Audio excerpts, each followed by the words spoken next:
What's up, guys? Welcome to the journey. Today, we are going to dive into how to grow to seven figures. What? Yes, exactly. I'm going to show you as a business owner what you need to be doing to grow to seven figures. Okay. So before we dive in, I want to give you the overview, kind of like the bird's eye view, so you can see the steps in a very simplified, ironed out way on what that process looks like. And then we'll dive way deeper into the more granular stuff and what you need to be doing on a daily basis in order to grow your business or move out of your position to get to seven figures. Okay.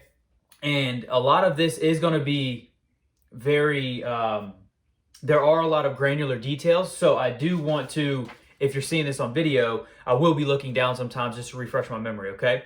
But first thing we need to do is to get to seven figures. When you first start a business, you need to obviously, first and foremost, deliver the product or service. Okay. I'm in the service business, so a lot of my examples will be coming from service, and a lot of it will be discussing fitness in the way that I've built it in my business. That's just because that's what I've done and that's what I can speak on. And so moving forward, a lot of this will be based on service. So after you deliver the service, you then need to train someone to deliver that service. Okay. Once you train someone to deliver that service, you can transition into sales and marketing. Once you transition into sales and marketing, you can then train someone to deliver sales and marketing. Once you train someone how to deliver sales and marketing, you can then bring on new team members to deliver the service. And when you bring in those new team members to deliver the service, you'll have your original service providers train them on how to do that, completing this cycle. Okay, and I call it a cycle because that's how, if you look at a really, really big business and it's kind of got that pyramid shape, this is how you build that pyramid. You learn, being the leader, a skill. You then teach somebody that skill. That creates the second layer. Then you learn a new skill and you teach that to a new layer. Okay, so you're 2 layers down now. And at that point, you bring on more people to provide the service or the thing you're doing. And then that second layer will then teach the fourth. Okay, completing the cycle. Because once you have people on your team training new people coming in, you will continuously revolve and grow at that point. Okay, but now the most important part that I need you to understand and that we're going to dive into now is going to be the mindset and what your job is truly as the business owner. Okay, so first, when you start out, everything's all great. You're doing your thing. You want to, for me, it was I wanted to coach. Like, I love it. That was the service I was providing. But at a certain point, you need to be able to replicate yourself. Okay, so if you're growing a business and you actually want to make it a business and not just feed yourself, then you need to grow something that can sustain you in the long term and actually have you pulled out from doing that singular thing. Because doing that singular thing over and over and over forever, you've bought a job. Okay, you've literally bought a job. You're not starting a business. And so the first step, once you figure out or get your service to a standard that you deem fit and that you would be happy to provide and call that your business, you then need to your first step is to bring somebody else in to deliver that service as well. So as a coach, I needed to bring in additional coaches to provide that service.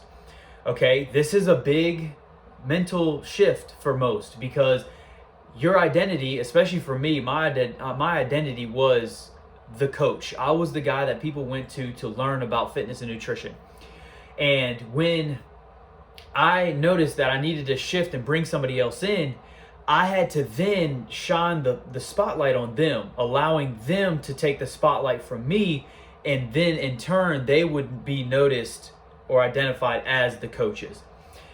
And in that process, there is a big mental struggle because you go from being the person that does all the things and you getting all the reward of that feeling of success for providing that service to transitioning to giving somebody else that reward for that success. So that's the first mental barrier you need to come across during that. And that was probably the biggest hurdle I ran into, just being able to not get all of the recognition at the start. Okay, so recognition is a major motivation, and you need to be able and willing to not get some of the recognition when you're handing off this baton to somebody else. Okay, another point there is that they will probably never be as good as you think you are.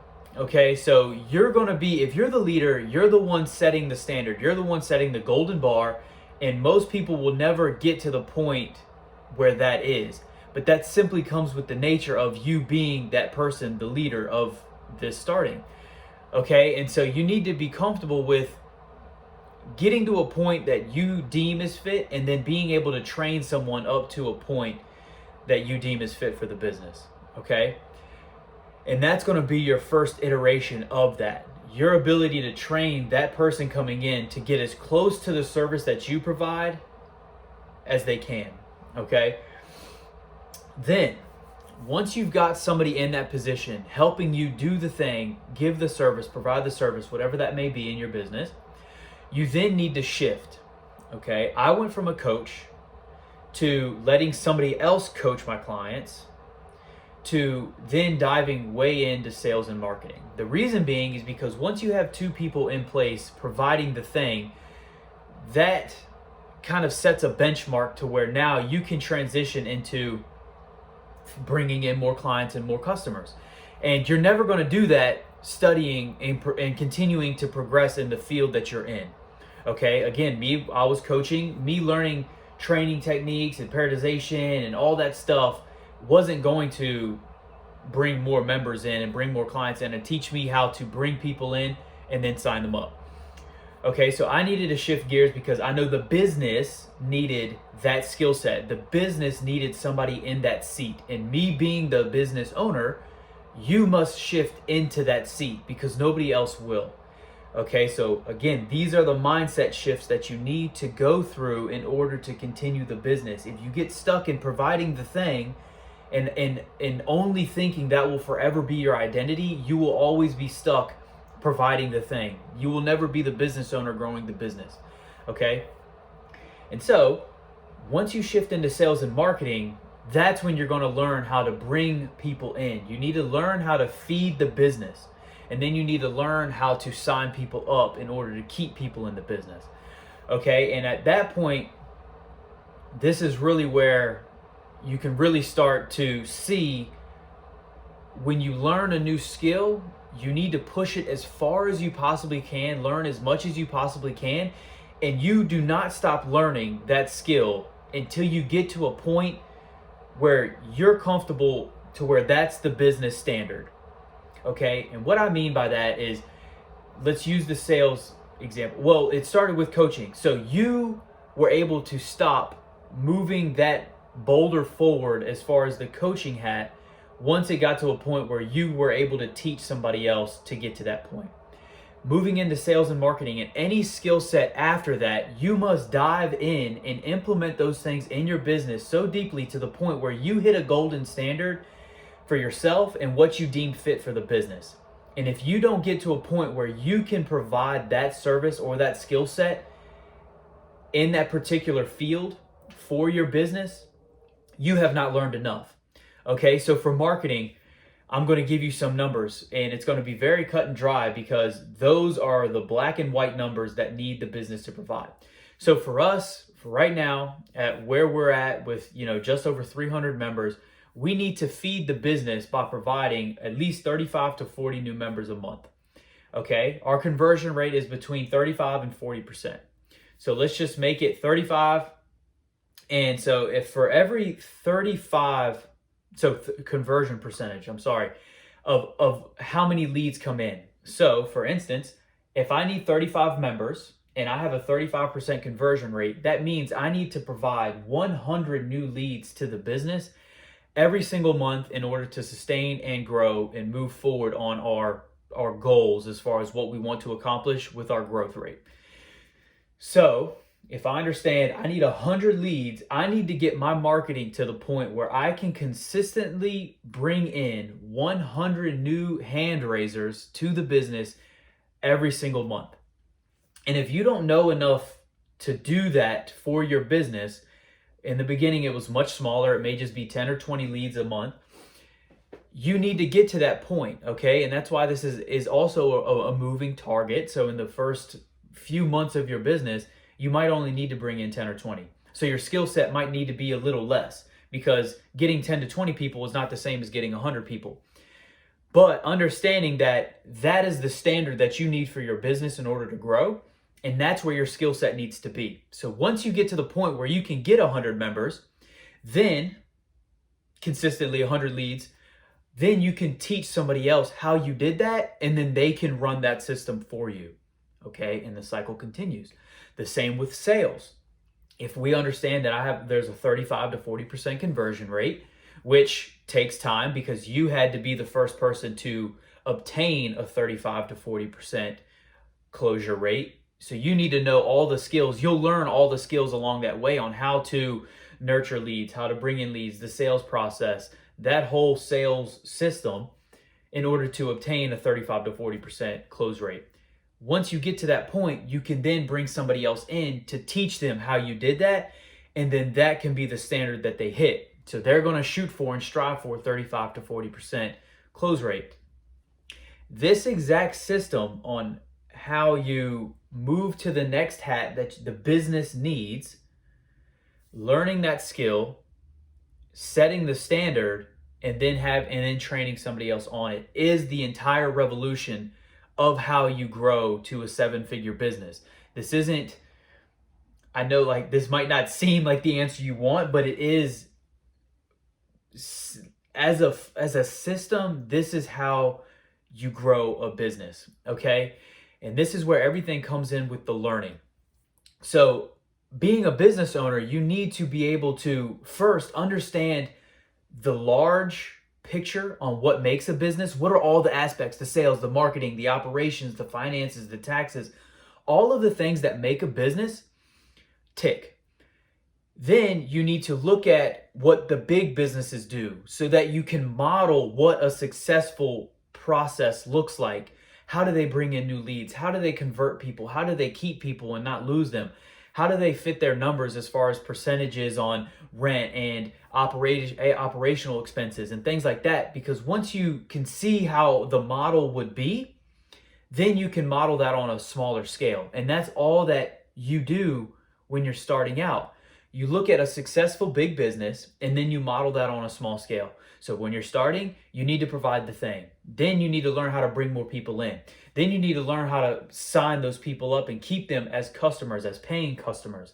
Then the next hat that you need to figure out is, because you'll notice as you get more people in, you're starting to lose people and you're like, shit, this is a hamster wheel I'm on. So you need to be able to identify what the next domino or the next bottleneck that is in your business holding you from growing.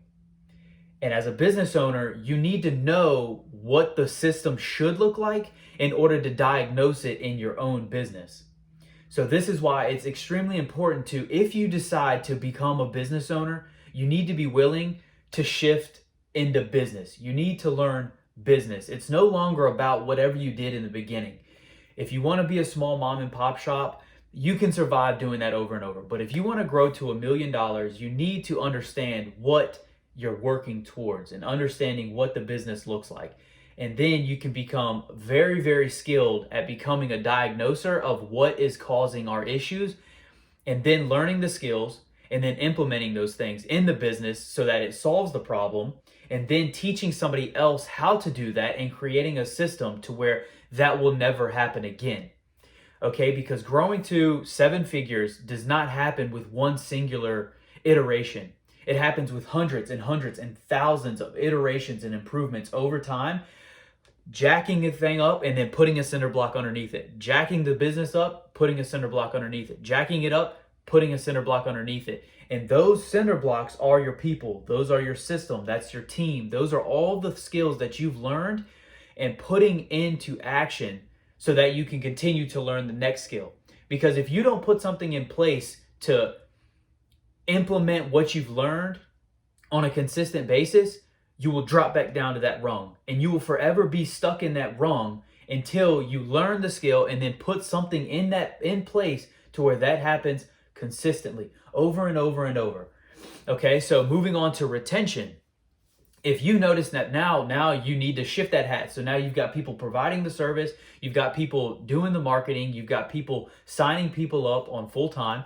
Now you can shift your focus to, how do we keep these people? How do I make the service better to where I can keep as many people as possible? Because if you have as many people coming in as you have going out, all you're doing is feeding a dying beast. You're just spending money on payroll, marketing, and all these things just to lose people on the back end. And that is a very inefficient system.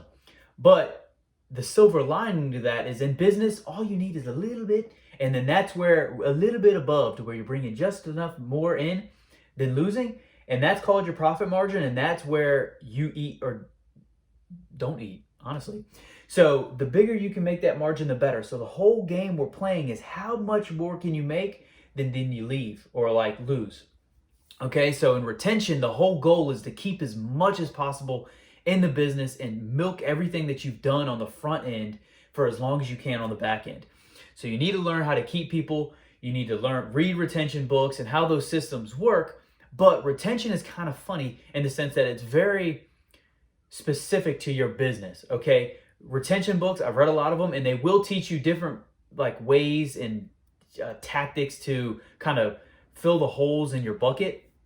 But at the end of the day, you need to map out your entire customer journey. What is the very first contact that they have when they interact with your business? What is the marketing? Are you on social? Did they see you on social media? Did they see an ad? Did they see or talk to somebody or a friend that they know that goes to your business or does business with your business? And then what are the steps from that first contact to the nurture, to where they come into the business? What does that gap look like? How do you contact them? How do you stay in touch with them and convince them to go from seeing your business to coming into your business? What is the process from when they step through that front door and to when they give you money for the very first time? What does that sales process look like? What are the steps that they go through every single time, every single member, to where they go from stepping in your door to giving you money? What does the very first day, the first week look like from when they hand you their credit card until they're a week into their experience? What happens there? What are the contact points? Who do they see? What is done to them? What experience do they see going through that process? Okay. What does their first 6 months look like? What is every single touch point, and what are the things provided to them all the way up until the point to where they exit your business?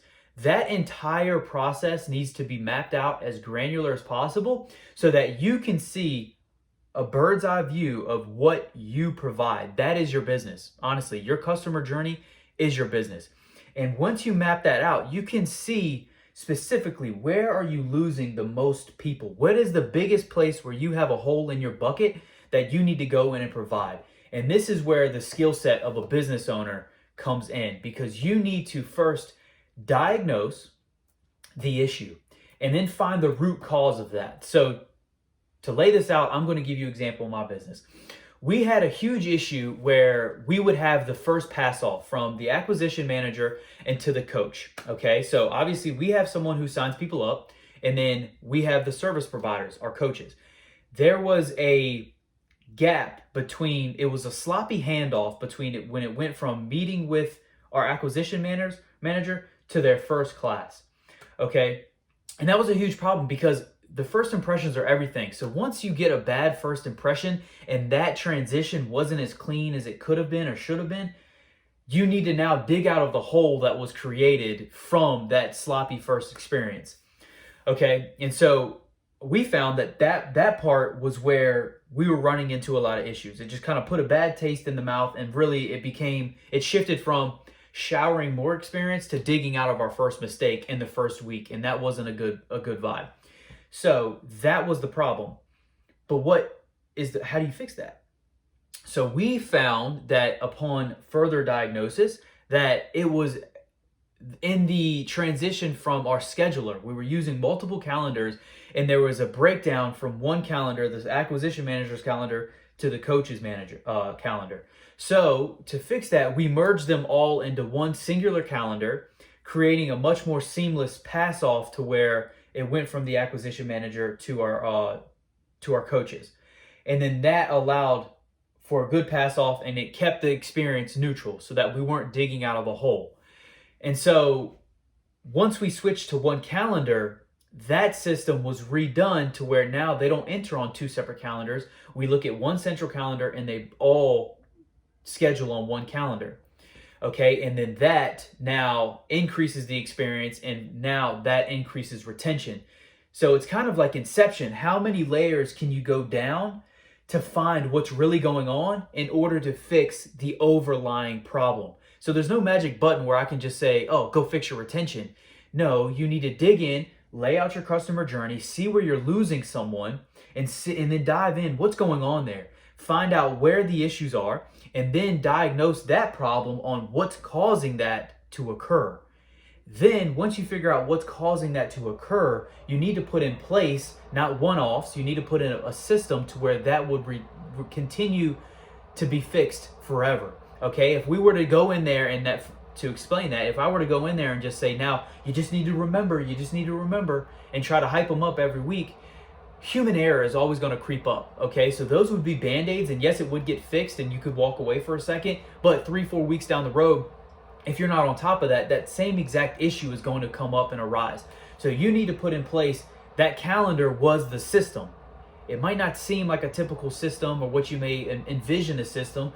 I know things like that, an algorithm, all that stuff seems so foreign, but it's really not. That is a system, because now you have changed how the business operates on a step-by-step basis. Now, instead of 2 calendars, it's 1. So now that is the new process, and that system will keep that occurring over and over.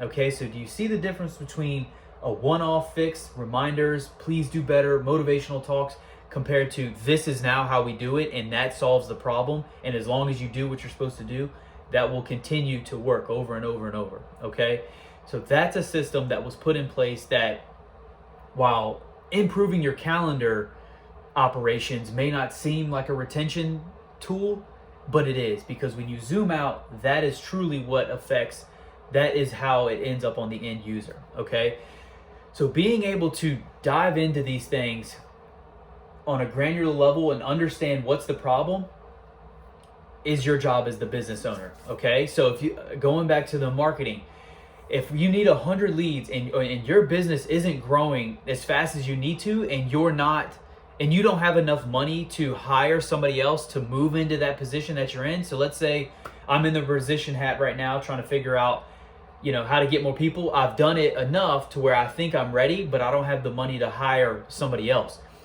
That is an issue with probably all 3 of those original hats. Your marketing probably isn't bringing in enough people. Your sales isn't probably good enough to be converting enough of those leads, and you're not keeping enough people to incur enough profit over time. So therefore, while you think the issue is money and not bringing in enough, the issue is actually you haven't done a good enough job bulletproofing the systems you've already put in place and training up the people that you have in place to provide enough profit to hire somebody else. Okay, so if you understand that this buck always stops with you and there's no problems with the business, the only problems are you haven't learned enough and learned how to teach well enough to where your business runs seamless enough and smooth enough to provide enough profit to continue to grow. That is the absolute only reason your business will never grow. There's no other reason. Okay, so if you want to start a business, understanding that this will now, your new game is learning and implementing. You find a new problem, you learn that skill, you implement that skill to a standard that you deem fit for your business, and then you teach somebody else how to implement that so that your attention and your freedom is now back in your hands, and you can go now take down the next biggest domino and the next biggest domino. And that will happen, luckily, up to 1 million, you really only need 3, 4, 5 people, okay? And so this iteration will now set the foundation for you to explode. And that's why you hear these stories of these overnight successes that took 10 years to become an overnight success, because they built this foundation when no one was looking, when nobody saw it. But then once you see it, somebody's hitting 8 figures, $10 million, that's when you're like, oh my God, they're doing so great. But these are the things that are done by you as the leader. And your business will only go as far as the leader takes it, and you'll only be able to implement enough stuff as the things that you learn. Okay? So, yeah. Honestly,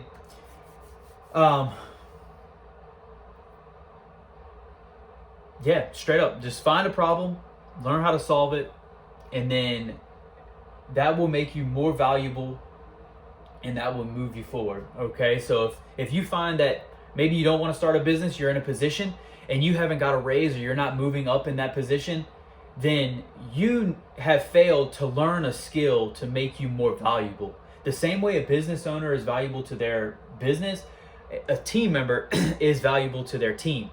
And if you're not growing in your team, that's not a woe is me, my boss is such a douche. It's you haven't provided any new value to become more valuable in that business or on that team.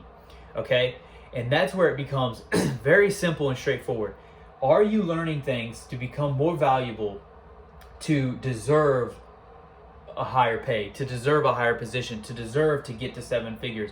Have you learned enough and done and have enough skills to be that valuable?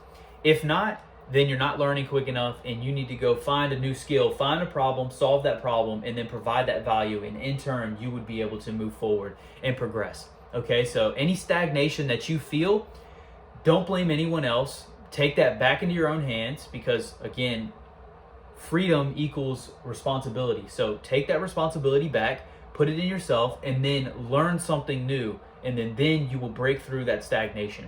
Okay? So it's that simple, and that is literally a step-by-step framework on how you grow to 7 figures. Okay?